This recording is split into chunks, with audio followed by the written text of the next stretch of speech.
guess I'd like to get started by kind of just an intro of, of yourself and, what your role at Tao is and kind of how, I guess, why you're passionate about it and kind of what got you, when you first identified the product as somewhat useful or I guess, something you wanted to hold on to or mine. Well, I mean, I got interested in distributed computation like this when I began researching Bitcoin back in 2014, and that was around the time that Bitcoin surpassed Google in terms of compute, just via the mining network alone. And I think that that's just an insane, absolutely insane quality to a network to compete with a compute cluster that whenever they stop building a data center, they build the next one right next to it. So I was looking around for people that were taking advantage of that level of computation properly and not just for creating hashes and that brought me to Bittensor. And I've been with the project for a long time. Really designing this intersection or like architecting this intersection between incentivized computation and artificial intelligence. The two biggest stacks in the computer science right now are AI and cryptocurrencies, and their union is something that everyone is calling out for because it's an ethical union. We need to have technologies that are this powerful built from an ownership stack all the way up, and it's also a requirement for artificial intelligence to reach the internet scale. And there's nothing that's done that better than peer-to-peer technologies like Bitcoin. So that's how I got really intrigued and really fascinated in the project. And now I'm deep into it and understand all of the different issues and problems that arise when trying to do this type of computation across the internet. And it's been an exciting journey. Roger that. And what are you one of the lead developers at Tao or? Yeah, I'm one of the lead devs. Yeah. Okay, I figured we want to make sure because we just didn't know. Yeah. Okay. And so you've been kind of passionate about this kind of technology since 2014, and even in the space that long too. It's amazing. Yeah, I mean, it's the best place on earth. This space. I think so too. It's so fucking fascinating. I have a couple friends who fell off.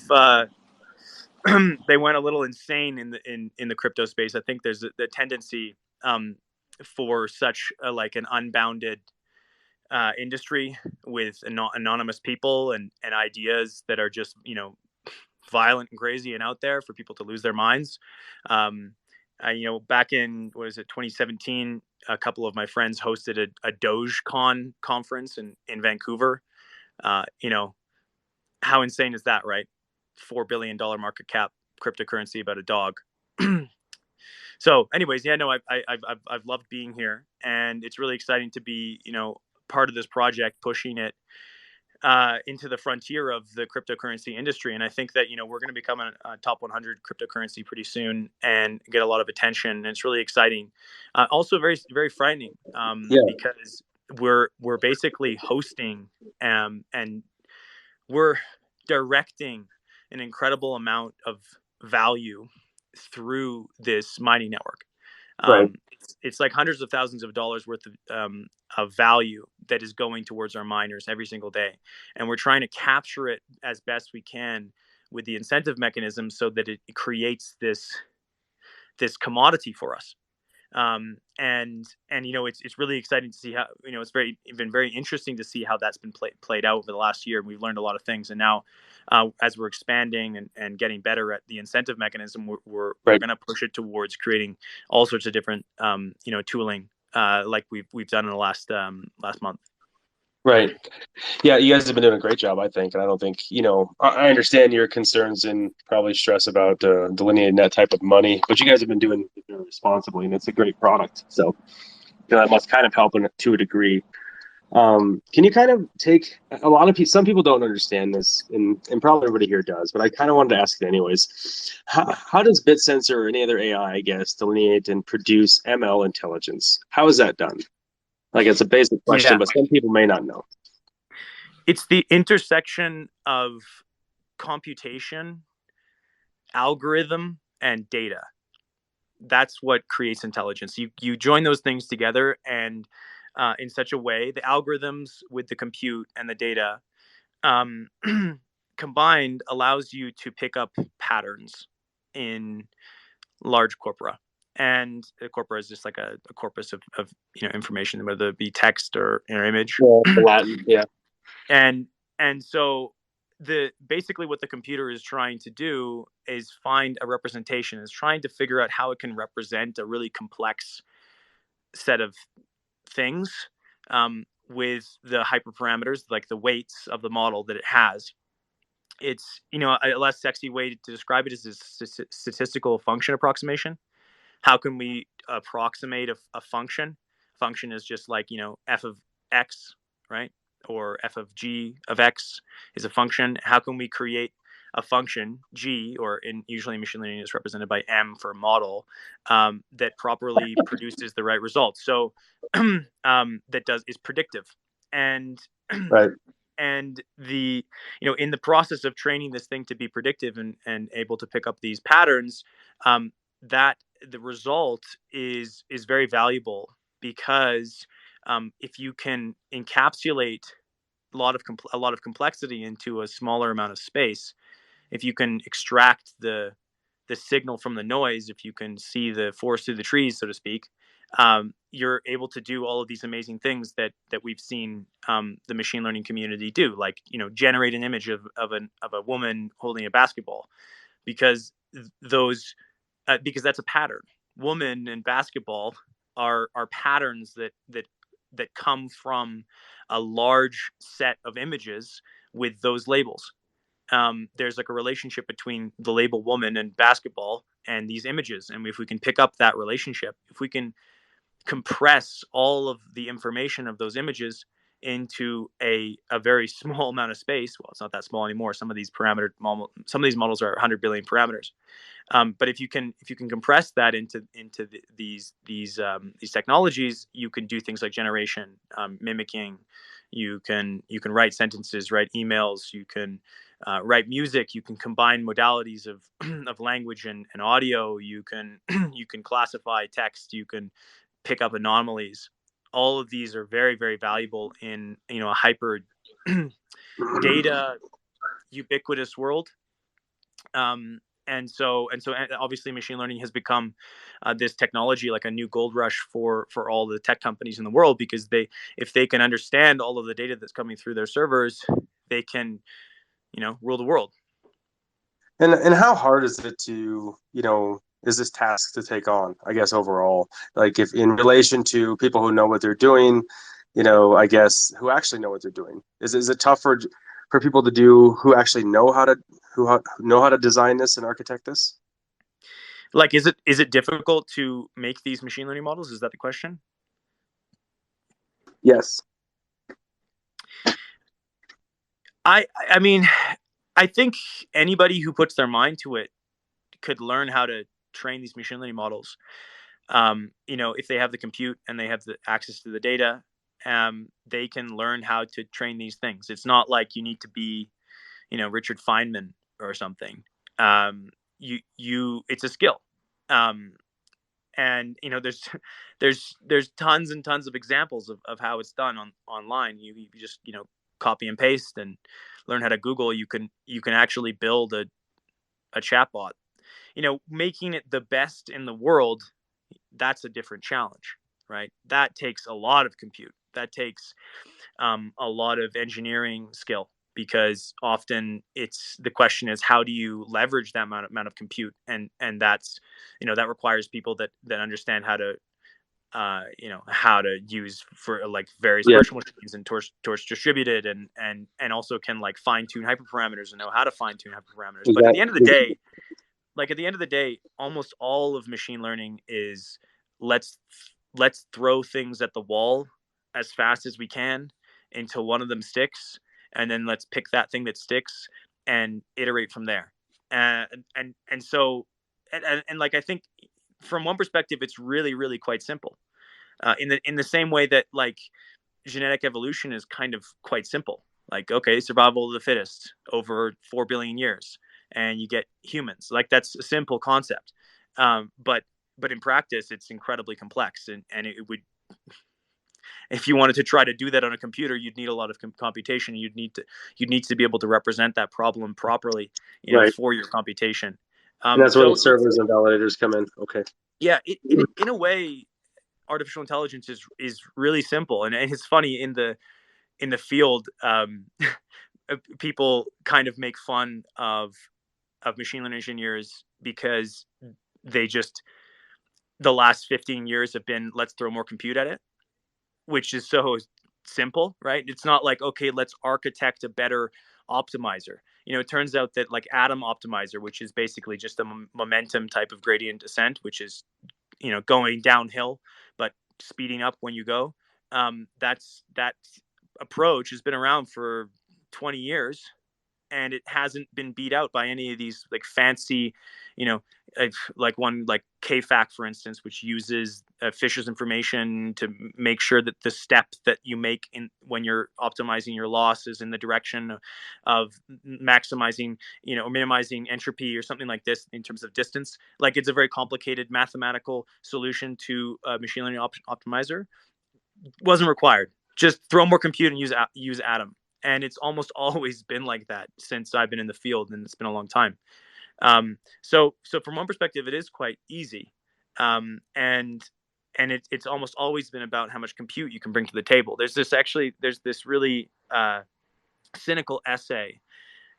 I forget the author, but it's called "The Bitter Lesson," and it it it's from a guy who's been in the AI field since the 1980s, and he talks about how, in the 1980s, people were trying to solve image understanding by, like, encoding human understanding of images into the algorithms for detecting, like, edges.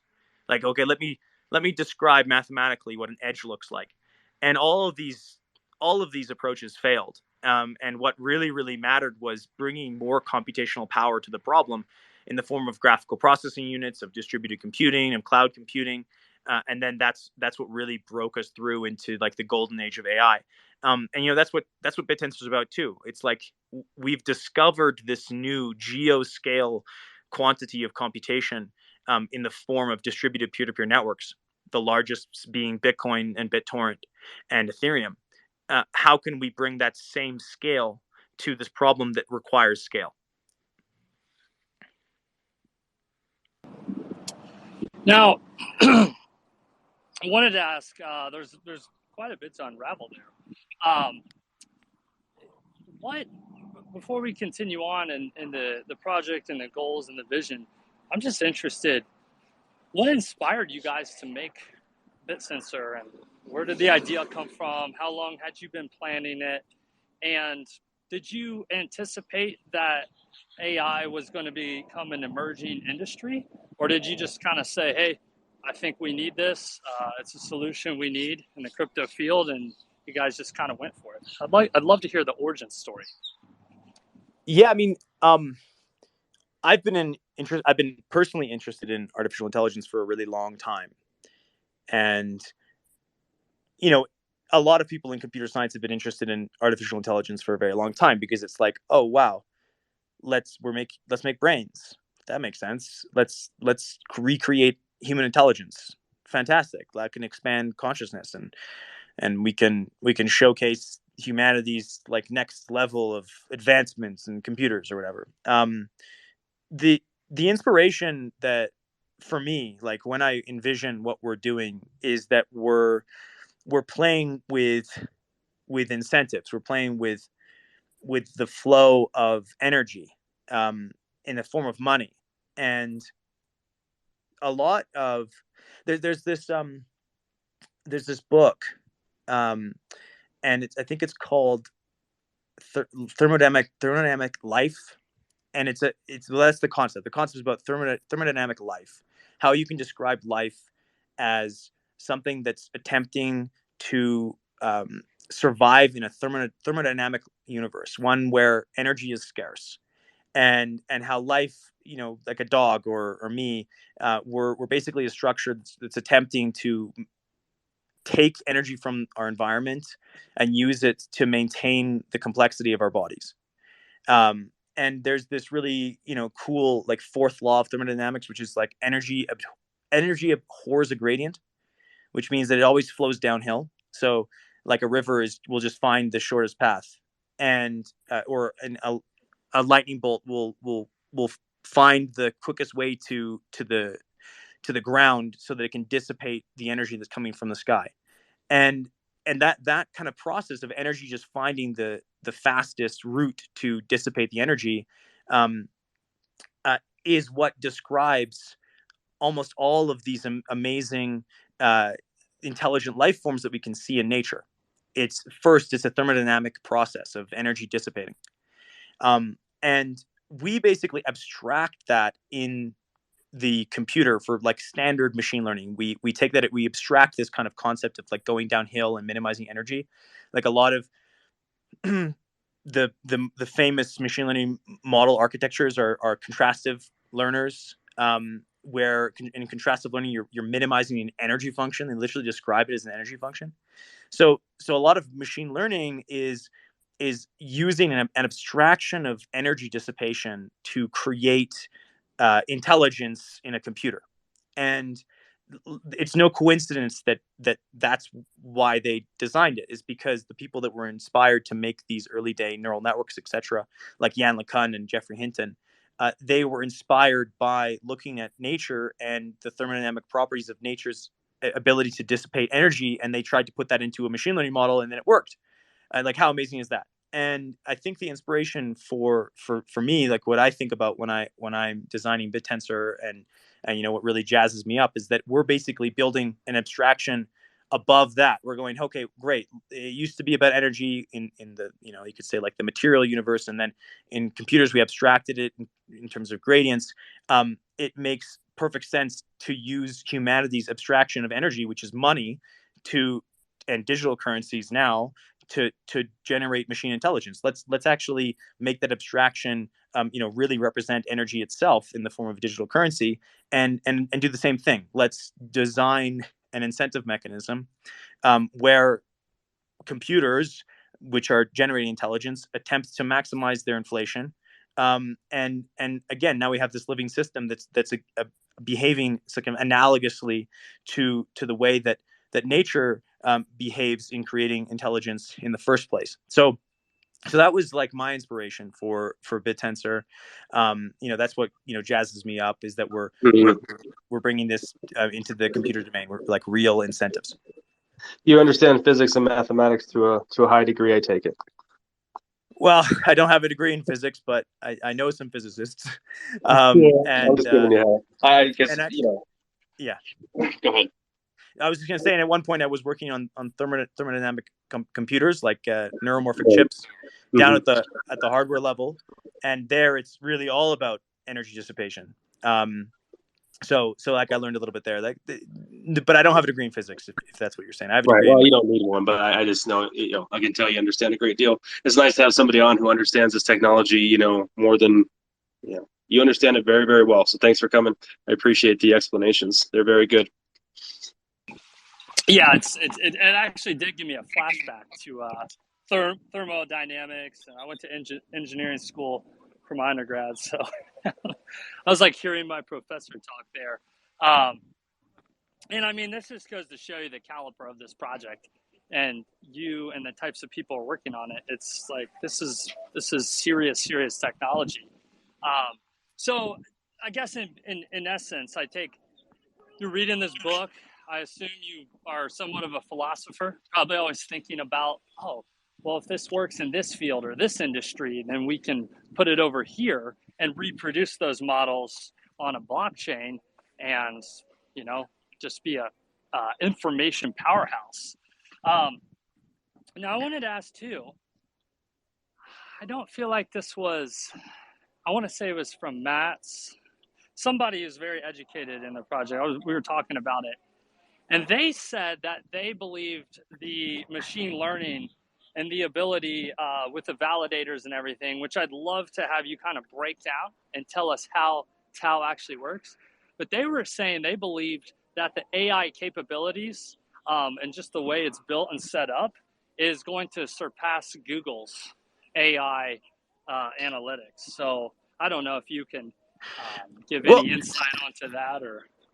There's a paper from within Google. It's called Pathways, and it's their internal design for a computer that is multimodal and runs across a bunch of heterogeneous compute. So like a bunch of different types of computer architectures together, and services the needs for Google in all of its different departments, right? So there's, ads is a huge one, right?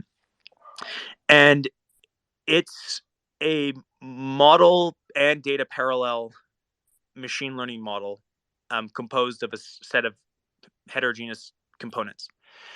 And like the industry is already moving in this direction where there are multiple inputs, multiple different producers of machine intelligence. So like in Google, they're trying to create this, exterior to Google. You have OpenAIs, and you have Coheres, you have data providers, you have like these intelligence providers, and people like purchase API keys to query these models that are hosted. We're a protocol to connect those kind of things together, and so you might say that like the only thing bigger than the largest fish is like all of the fishes together, right, in a swarm, right? And I think that tends to be the case with lots of things. So I think that we will probably have the largest machine intelligence compute network in the world. I mean, I definitely know that we have more than 500, at least 1,000 GPUs on Bittensor. It's hard to say, and there will be way more likely after the Finney release. And that puts us on the map in terms of AI companies and like what computational power we have at our fingertips. And I think we just really got started. So that's really cool. And I mean, there's this quality. I mean, like I as somebody that's like helping to run a company, learning how much it costs to have bureaucracy is really interesting to see. Okay, let's go and create a deal, and then we have to sign a contract with them, and then maybe we overshot. We like bought too much compute or not enough, or we didn't have the people there to run the computer, the know-how, or we didn't know how to do it, or when we should have done it, or which computers to get. All these kind of things. It's a bureaucratic nightmare to provision a company with the right resources. And one of the like really cool things about just building the incentives right into the network is that people go do that work for us. And you would never know who's actually the best at building these compute structures. Like it's actually not, oh, this guy's got a PhD in distributed computing. It's not. It's the 19-year-old who stays up till 12 a.m. And is driven, and because we're completely unbiased as a company as to who's going to run our infrastructure and who's going to provision the compute and who's going to run it, who's going to just solve the best way of running a miner and creating intelligence, because we're blind to that entirely. It provides, this creates issues as well, I'll tell you that, but it also allows us to scale incredibly fast. And, that's the reason why Bitcoin is so large. It's not because it's not just because it's such a, a valuable token.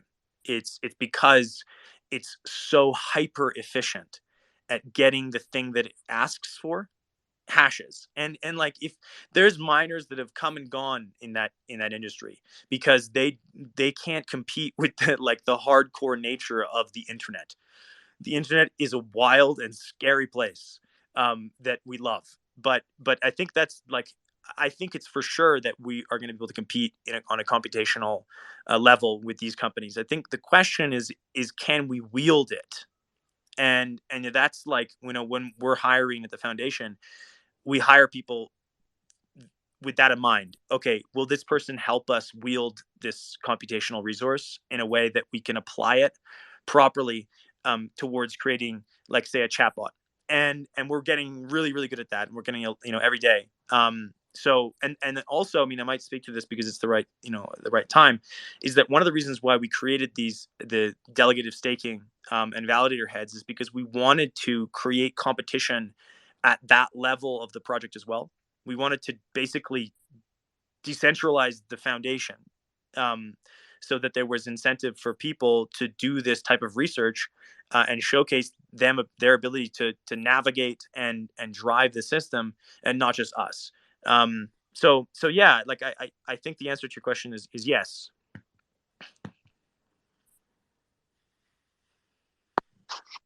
That was a great answer. Can you kind of take me through the validator mechanism and how it works to reward the miners and stakers? And then after that, I know you kind of did a little bit, but kind of a little more in detail of how it's weighted to select the appropriate people. And then also the Finney update, if we could get you to talk about that more because it's a really exciting thing that I think a lot of people want me to touch on. So Yeah, sure. So if you take a standard like feed forward neural network, it's composed of a set of layers, and those layers are composed of a set of neurons, and basically it's run sequentially. Where there's like the information from the lower layer goes into the one above it. You can think of Bittensor as like a single layer, as it's like the validators are the bunch of neurons on the top, and then the miners are below it. And there's a set of weights, and those weights are like the weights in a normal neural network. That you basically do a matrix multiplication from the inputs on the bottom layer to the top layer. That's how we calculate the incentive. But the way that we actually generate the weights, the way that we train the weights, is by looking at all of those neurons in the first layer and asking, okay, I'm training a machine learning model on the layer above it. Which of these, if I removed it from the network, would I be at a loss? Like, would I be worse off if this computer was removed? So, to think of another way, to give you a concrete example, effectively, we train a machine learning model at the validators, which is learning the significance or the importance of the outputs of the miners in the layer below it. And it assigns a scoring to those miners in proportion to that value. Now, there's a variety of ways that we calculate that, because, and it's the same thing in standard machine learning. Like if you're trying to prune neurons from a network, you don't just apply one strategy often. You'll maybe apply multiple. So we combine a couple. So like we look at like the uptime for neurons because we have a temporal aspect of the network. We look at the response times, how quickly they're responding. We look to see if there's a consistency in the responses. But primarily, we ask the question: does this miner reduce the loss of the validator training a machine learning model on top of the network? And so that's a information theoretic question, which sounds kind of complicated, but it's really not that complicated. It's basically just saying, okay, how much worse off would my loss function be effectively if that miner was removed? Those scorings get compiled on the chain. And we reach consensus between them. So we look at like the intersection of all those weights and ensure that there needs to be more than 50% consensus on the weights to a particular miner before it gets any of the incentive or gets a large portion of the incentive. So that's the Yuma consensus that runs on the chain. And the really nice thing about this structure is that we can adapt the machine learning model to incentivize all sorts of different things. So like, for instance, if we want to build an image network, we can adapt the validators to work on image. And that, is a good segue into what Finney is about. So Finney is about expanding these validators so that they measure not just textual information and the value of the representations that the miners produce for text, but also can produce representations of image and audio. why that's really exciting is because I think that the future of machine learning is at that intersection where it's like ChatGPT meets dall-e meets Stable Diffusion meets creating audio and video and music. Like that's that really sweet, amazing future where you have a machine learning model that plugs itself into all these different subnetworks, and is capable of finding, like, contrasting the these different types of modalities, and building understanding across domains, so that it can generate images and it can generate text and it can generate audio. That's where subnetworks are going. So, and forgive me, I forget the last question you had in that 3-point question. I was just kind of talking about the Finney update and how it kind of affected the validators, and I know it's your way of kind of expanding a network, and drawing in more computation, right, and kind of scaling to the degree that you wanted to catch up with the competitors, as you stated. But I think you kind of addressed all the points I was asking. I would say it's less about scaling the computation, although I believe it will, and Right. more about capturing the computation in different ways. We have subnetworks. That's a huge thing. Another one is the ability to connect these networks together, and that's going to allow us to kind of like have like leagues almost in Bittensor, so that we can have like high fidelity compute that exists in one network, and more of like an expansive network over here. Because we think, in our experiments, we've discovered that it's actually quite valuable to have perhaps like, okay, what are the top 100 or 200 or 300 UIDs? Let's just talk to them for now. And like, reducing the scope. And so what we can do is we can build these like hierarchical networks.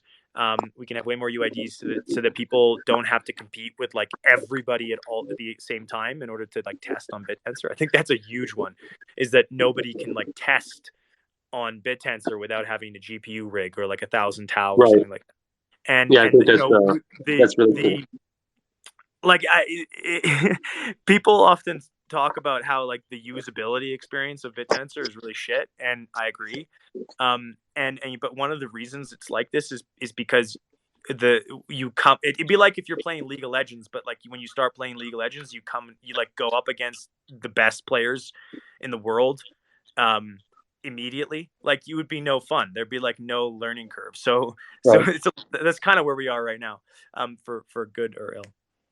No, it sounds great. I love this project. I think it's great. I don't think there's much out there that that kind of compares in technology when in the blockchain market. So, Cairo, you got booted off. You back, mate? Yes, sir. Roger that. So I wanted to ask, because I was talking, again, I forget who it was. There's so many people that are so smart, invested in the project. And it's really awesome too, because they deeply understand it. Mm-hmm. I was talking about with the validators and the machine learning, but learning from users. And it was Timo. He was like, it's not a normal mining process. Like, you actually kind of have to work these things and participate in the network. And he was, I threw out an idea. I think it was for, I don't know, like AI driven TA or something like that. And this was before the AI meta came in. And I just thought, wow, that'd be a cool business, or gathering certain data and info from the markets. And he's like, yeah. He's like, that's exactly what you can use it for. And he's like, it's designed for people to be able to build applications and businesses on top of the network. So could you kind of walk us through an example of how that would work, and how someone would build on top of it and via the validators to create something such as that? Yeah, like I think sure. So let's take like a chatbot as an example. A chatbot needs to have a lot of context of a conversation in order to generate responses which are relevant to a user. So they need to have a representational understanding of languages, of code, of movies, perhaps. In V1 Bittensor, you could say, in like the Nakamoto network, it's just working on text. So you could use Bittensor to extend the context of your chatbot. So while it's training, it has an extra, let's say 1024 slots or 4096 slots, which are like the logits from Bittensor. So while it's training, it's querying Bittensor and it's getting this additional information. Now, right now, Bittensor is designed specifically so that it produces information to do next token prediction. So it's designed to just understand language. It's not designed to have like a very wide variety of understanding that's maybe specific. It's kind of like general knowledge. But you could take that chatbot that you're attempting to train using reinforcement learning to answer prompt questions, and you could actually plug that right into your validator and adapt the network towards your incentive. In the meantime, if you weren't a validator, you can use Tau to query the network and get this additional information. Maybe you also want to send the text to an audio network and get representations from images, right? Maybe the user adds an image into the context of the conversation. You can send that image off to the image network and get in response an embedding for images, and that can extend the context of the chatbot, so it can understand the image as well as the text. I think one of the novel things also about Bittensor is it's designed to be plugged into as a machine. It's meant to be a machine learning network for machine learning models. Like some people have tried to build similar networks of machine learning models where it's like, okay, my model does text understanding, says I, right? Or I query Google for you if you talk to my endpoint. I think that's really cool. I think it makes it very human explainable. But Bittensor is designed so that the machines actually learn who to talk to, and I think that's a lot more machine learning native. So you basically plug your machine learning model and you train it into Bittensor so that it queries these different, you can think of like API endpoints and figures out which ones it needs to minimize the loss of your problem. The tau held by the endpoint gives them the bandwidth and the speed to query the network. If you have a lot of tau, your messages are going to get pipes back to you faster, and you can get more tokens per second during your training process. And so that's really like the core of the business model. Now, where are we right now? Like, in order to make this a reality, we kind of need to design it ourselves first. And that's where we are as a company. Like on the foundation side, it's like we're hiring this amazing ML team to showcase this in terms of application, so people can see, top to bottom what this ecosystem looks like. Now, the cool thing is that if you're holding Tau, you kind of own the whole stack, right? From the infrastructure layer all the way to the application layer. The people that are using Bittensor at the client level want Tau, and the miners want Tau. And that's the cyclical industry where basically we want to build these AI companies that are AI native. I've talked about this a lot with people. Like, okay, so how do you see the demand? And there's some that think that you should try to like hit the builder community. Like, okay, let's make it easy to build cool dApps, and I think that's really cool. But I liken the distributed computation world that we're entering. Like, I think that the most stellar applications that have built in this world are the most hardcore ones. I think like Bitcoin is hardcore. I kind of think that Bitcoin isn't for plebs. It's not like for like layman's in the streets. Not for like the mamita in South America to use. And it's not because she can't use it. It's just because it's kind of like flying a fighter jet to this corner store. It's like hardcore technology, and so we kind of expect that there'll be very large companies that are built on top of our technology. Instead of having like 1,000 people using the API, we just want to have like 5 open AIs. and I think that some people disagree with that direction, but I think it makes the most amount of sense. It's at the distribution and the ownership that we want to have. That, like, we want everybody to have a piece, and everybody to be able to own, and everyone to be able to get inside of a bunch of really, really, really, really high quality applications, rather than having 10 million bad applications. We're like the infrastructure layer, so we're like the iPhone, and then people can build applications on top of us, or build some really great applications on top of us.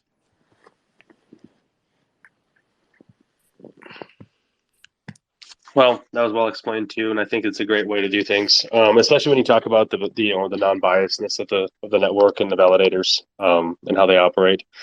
The other question I had several, but when you're talking about validation, you need what, 1,000 tokens, a little bit over that, right? I think right now there's a hard limit, and but that's subject to change because it's Right. going to become competitive in the number of slots. And is that number going to increase? And are the people who are validating now, like on the bare minimum, going to need to increase their portions, or are they kind of grandfathered in? They're going to need to combine if they're at the lower, likely going to need Right. to combine into those slots. We're going to watch this really carefully to make sure that it behaves the way that we want it to, and that it doesn't create undue centralization. Okay. We really, really, really, our goal here, and to the people listening that are running or planning to run validators, like, the goal here is to see people join forces and build organizational units on top of like it. That was the reason for this push, was to get people on the validator side to kind of build organizations and you move us towards the vision that I was putting out just a moment ago. Okay. Yeah, it makes sense actually when you're combining tokens of, you're teaming up with other people to validate. Yeah, exactly. Now, are these, well, two questions. One, are these teams of people that validate, would it benefit them to have common interests and kind of, I don't know, like a path they want to go down as far as how they want to use it, what type of information they want to validate? And then two, you said something earlier. You said we need to make sure the validators or the machine learning is talking to the right, you said either things or people. Is this, because machine learning is obviously driven, it learns from humans doing stuff, and then at some point I assume it kind of starts learning from itself, but there still has to be input, and you have to feed it the right data so it can learn how the human brain thinks and makes decisions and stuff. So when you say that they're communicating properly, is that machine to machine, or is it actually studying data that humans are looking up or inputting? It's studying data that humans create. Now, the fine-tuning aspect is like a lot of the conversation in the AI world has been about alignment, about censorship. What OpenAI has been doing with its chatbot. What Bing does, and they make sure that it doesn't go out of line, and that's like fine-tuning. So, but first, in order to get to the fine-tuning step, you first needed to like train it to do everything. It's like you first train it to understand all of language, and then you like cut off the parts you don't like. I see. That's how that's how the censorship is going to come into the space. And like we're like okay with that. We think that people should be able to censor what they want. It just needs to be the case that if people don't want it to be censored, they can go find that somewhere else. There needs to be competition, around that censorship. Like people should be able to build their quote unquote safe spaces, or non-safe spaces, or however you want to think about it. Some people think that free speech is their safe space. That's why we have multiple validator heads on Bittensor, right? We could have just made it so there's one, right? It's just us, right? And we query the network and we distribute these tokens, and then we build applications, but that would really fail it would really not suffice what the world needs. Like we don't need that form of centralization in intelligence where it's just another avenue for corporate power to exert control and over people's thinking.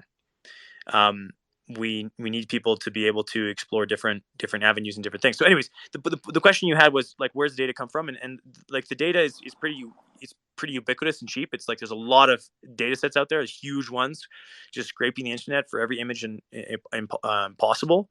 And then it's the fine tuning of those models where you can kind of like craft the networks to do something that is really bespoke. I think that answers your questions. I think that answers your question. Yeah. So it really. So when you say it's cheap, are you guys paying for this data, or does it also just kind of It's free. scrap and part? Oh, okay. So it just pulls it from just people searching things like Google. Does it pull from those inquiries or? Well, I mean, like the big text data set we use is almost 100% derived from the Mountain. The Mountain is an open source data set created by Eleuther AI, I believe, or Leon. I'm not sure. I think Leon does images, and both of these are like open source communities that compiled images by scraping the internet, images and text. Like they took every single archive paper, every single Reddit post, all of Twitter, right? And that's like it's the mirror of humanity. It's like everything. It's completely unbiased, except for I think in the image ones and in some case, and also in the text, there's some censorship there. Like they get rid of child pornography and things like that. But all of that data is like freely available. So we're swimming in an ocean of data. It's this refined thing, like the understanding of the data itself, that has become the holy grail. It's become the oil of the data age. And that refined quantity is the intelligence that the miners create. So that's the thing we're mining. I think that to a certain degree there are some domains that it will be hard to compete with like these large corporations that have the best in class data sets, and we'll never be able to compete with them. I perhaps like video. I'm not so sure if there's a great video data set that can compete with Google yet, but I'm sure we can figure out a way of doing that. Yeah. Audio, a little bit difficult. Again, because that would probably come from videos and things like that, which are not, just freely available on the internet. We'll have to cross that bridge when we get there. Right. But maybe that's another thing that we can expand the incentivization layer of Bittensor to create for us. Are you saying? Can I back up a minute? Are you saying that you you only select the data sets that were kind of, you could leave out the garbage, like he's mentioned child pornography, which I can't stand, and everybody knows it, that you were able to kind of leave those data sets out somehow? Well, we didn't do that process, but the people that created the data set did. Okay, so that's possible. Okay, that's great. Thank you. I appreciate that. What are your thoughts on this? Is another question I had. So the community, since I first kind of like mined Bittensor, it was probably I don't know when it was. It was a long time ago when it was in beta. The community was, next to nothing. And now you got this gigantic, vibrant community. I just kind of want to get your thoughts on the community, on where it's, how big it's grown and what they're like, and, your thoughts on everybody in it. I think that our community is the greatest asset that we have, that cryptocurrencies have in general. It's like combining the ingenuity and intelligence of the crowd and having really permeable boundaries between us and the internet. I think is like, if you can sustain that much of openness, you're better off for it. I mean, it's definitely difficult. Also, I mean, like a traditional corporation or company would have really firm boundaries between their users and the technology. For various reasons, for security reasons, obviously. But I think that they lose a lot. Like they lose a lot of information that comes from like allowing everybody to get their hands dirty with something, and also, like I talked about this at the beginning of the call, how we because we're open and because we're selecting people to be part of this community, we select like some of the most intelligent, crazy people that you'll ever meet. Like I would never be able to hire these people. I don't know where I would find them, but they just find their way here by their own intuition. So that's really cool. I think that also we have a community of people that are all working together with a shared vision and understanding and shared concept of value. So like we're stitched together with Tao, and we use it as a way of exchanging value and doing work with each other and for each other. Like it's a real economy. So we move. We're not just single individuals anymore. We're kind of stitched together, like Bittensor, the network itself, is stitched together through Right. this common enterprise. Right. And like the ability for our community to create incredible messaging for us to conceive ideas, to speak about the project in ways that I couldn't even speak about myself. Like there's one guy in the community, he might be on this call, like Timo. He's like this 16 or 17-year-old kid from Germany. Yeah, He's he's just a like genius. he's a genius. He He can is. he speaks way better than me. He should probably be on this call and not me. And so that's incredible, right? Like it's companies are really just a collection of individuals, really Right. really smart individuals aligned together, and we have Yes. this like open network of people that can all participate and do the work to join the Right. swarm. So that's really That's cool. And then I'd say the last point is the goal of, I mean, the reason we have this open architecture and open community is so that the system stays aligned with the people that join it, and like everyone can take a share, everyone can get in, everyone can work to guide it, everybody can kind of control it. And that's good, because what do we want to create here with an AI company? We want to build something that's aligned and symbiotic with humanity, and not just built to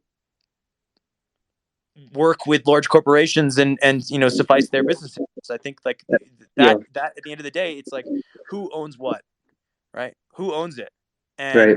And if you're not focusing on that, like a lot of these other AI companies that are altruistically trying to be open, and then eventually discover that, oh shit, actually we're not open because we just aligned to whoever gave us money, right? Like that's how that works, right? But we align ourselves as a community to the validators, which is like the centralized group of people that are owning Tau and can delegate stake, and there's liquid democracy in that. So it's Right. actually like a democratically run system. And Right. like consider like OpenAI. Like can you can make a stink on Twitter about OpenAI doing such and such, but what's the likelihood that that's actually going to affect change in that company? Um, in, in Tao, this is like a community of people. You can see them, you can talk to them on Discord, you can influence all of the movers and shakers in the system because it's been open from the very beginning, and because of that, you can actually affect this project and where it goes in a way that you can't with a closed door, smiling corporate face that these other companies are. And I think, like, of all the things you talked about today, I think you just touched on the true genius of Bittensor and its community, how it how it compartmentalizes and weaves people together in such a way where they don't ever want to sell, and they just want to work together as a team, and they have really no thoughts about kind of bailing, and they're forced to somewhat understand the technology here. And when you understand something in the depth of it, you're far less likely to sell it, or to, like, you have about 100 times more conviction in it. And so that's the real Yeah. genius, I think, of Bittensor. And the tech's great too, but Well, I mean, yeah, I remember speaking to some people, when the project was first going live, and they were saying like, you know, there's a number of reasons we didn't do a pre-mine, and like, but you just touched on exactly one of the biggest reasons why we didn't is we if you just airdrop your token to people, um, number one, you just wasted all that energy, like that you could have passed that through your network, right? To teach people how to mine it, to mine it, to learn how to mine it. That's one thing. and another reason is that you're probably going to allocate it incorrectly. You're gonna give it to a bunch of people that don't care, and like maybe they're not actually the smartest people that you or like the people that you wanted to have it in the first place. Maybe you just airdrop to people in Kaggle, but maybe that's not who you actually needed. Maybe the people that actually learned how to mine it are the people that you needed, and I think that's the case because they're the people that are willing to work for it and actually care. And so that's one thing, and they're aligned with your vision, right? Because they're put the work in, right? Like it makes such a difference, if you've viscerally used the software and you're put your blood, sweat, and tears into it, you care, and you can pass that knowledge onward. And so I think that going the direction that we went with putting all of the value through the network has really paid off. And we're always amazed at the people that have come in to mine Bittensor, and always very, very grateful for the group of geniuses that we've amassed to work with us. It's obviously, it obviously makes it feel very not alone. Yeah, it's truly incredible. Just the people you guys have attracted, and I mean, they'll be rewarded for it too, and they are being through validating. So I mean, it's just a great system. You have some of the smartest people in the space, researchers, people actually deeply understand things with you, and I love that you say the community is really the greatest focus and utility, because through the validators and everything under your guys' leadership, they'll actually be directing and building a lot of it out. Now, I wanted to ask one more thing, and then I think we'll close things up. We'd also love to have you guys back again. I mean, this is such a complex project. There's so much more I want to ask. So if you guys are open, we'd love to have you back, and maybe even bring Timo or somebody else who'd like to speak as well. Last thing I wanted to ask is, where do you see Bittensor in 1 year, and where do you see it in 5 years? What kind of people are using it? What kind of businesses are using it? And what are some of your goals for those timeframes? Yeah, kind of like the roadmap going forward. Yeah, just like a vision, like, hey, in 5 years, this is kind of how we've that kind of stuff. So like this year, the major push is going to be pushing out, you could say, like machine learning standard things. So like benchmarks, open source models,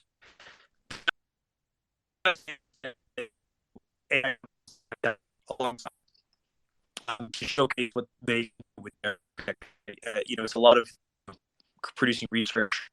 A company like OpenAI, before it got to that, it was just writing research papers, and that. Hey, Cons, not to interrupt you, but you're breaking up a lot. Oh, is that better? Is this okay? Yep, that's better. I don't know why. Maybe because is it okay now? Yeah, okay, it's good. Okay, so basically what we're stimulating. Oh, it's bad. It's bad again. Oh no. I can hear you fine again. It's a little bit better. I'm not sure what the issue is. You got me. Thanks, Tijan.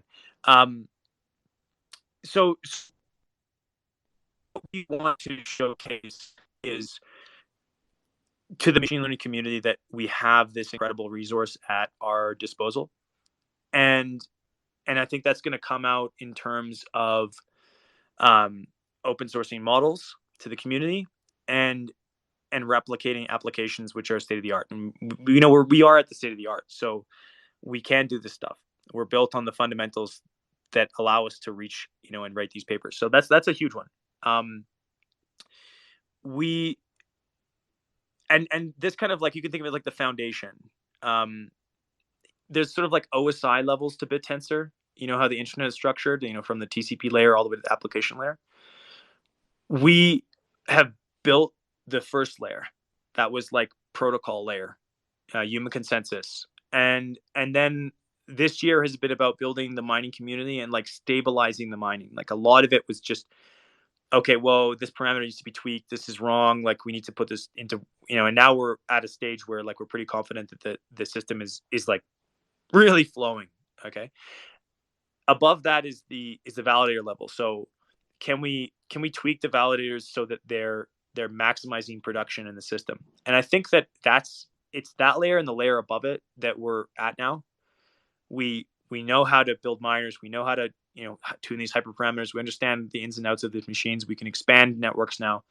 We want to now train machine learning models and build application layer technology so that it's really easy to build on top of Bittensor. So like right now, it's actually was designed to make miners, the code base, but we want the code base to be easy. So it's like LangChain. So you can just plug into Bittensor release, like import Bittensor as bt.embed sentence, and then it works. That's all coming down the pipes in the next couple months. Designing, implementing, understanding that technology is like our number one. And to really showcase that we've done that over the next year, it'll come out as a set of papers and applications. That's year one. 5 years from now, I want to see a number of companies doing the same type of thing. I want to see a number of companies at the validator level that are building applications and giving them out to the users and the people in the community. Right. I want to see like a Tau economy where validator heads are building applications like ChatGPTs and dall-es. I think this will happen, periodically across those 5 years, but it'll get to a point where it's much more high production. So we're gonna make our competitors at our level of the Open Tensor Foundation. And I think that it looks like OpenAI's kind of clones at the level of Tau holders. Maybe it's DCG, maybe it's us, maybe it's some validator pools here, and that these companies are built on top of our infrastructure, and that they're multimodal, that they're working with text and images, and everybody can own it and everyone can use it. That's the vision, for the next 5 years. Excellent. That's concise, and I always look for someone to be clear on their vision. So that old saying, without vision, the people perish. And it's good to hear that you guys have a concise vision and the simple goals, because they're obviously very complex, but it just breaks it down and makes it easy for people to understand and grasp. Yeah, and there's obviously a lot of color around that, but we want to focus on the core technology. It's important. It's easy to get lost, and the core technologies here are pretty clear. It's like image understanding, audio understanding. Like these are the base foundational technologies that we need to be best in the world at, and we have the best in the world infrastructure, so we should be able to do it.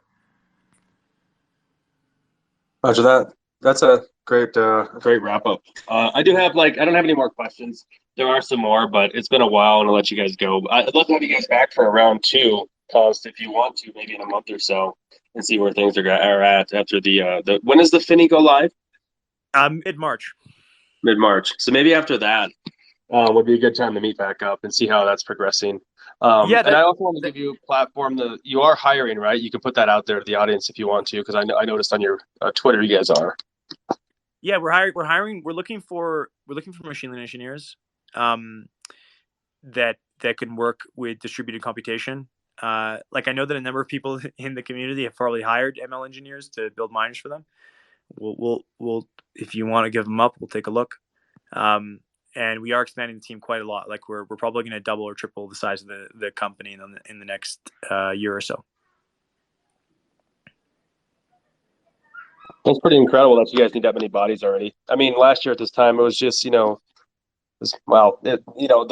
mining was there, but it was more of it was very primitive compared to now. So, yeah, for sure. I know. If you look backwards, you see how far you've come. Right. It makes you quite exciting to see where you're going to go. So that's maybe I'll end on that. Yes, sir. Does anybody have any? We can take maybe one or two questions, guys. Does anybody have any at all?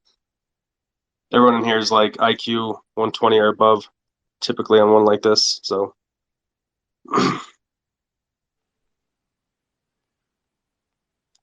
All right, guys. No questions. Hey, Const, I really appreciate you guys coming out today. It was great to have Bittensor on and you explain things or everything to the people that are listening. And I'd love to have you back after the Finney update. Okay, absolutely. I'll come in with Timo. That'd be great. I think Cairo Heck does. yeah. Yeah, it's a cool guy. I didn't realize there's only like 17. It's like he's probably a legitimate genius, you know? Yeah. So, Yeah, this is what I'm talking about. Anyways, yeah, thanks everyone. Great to see familiar faces on here, and take care, everyone. Have a nice day. I appreciate you. Thanks, guys, for coming. Bye. Ciao. Bye.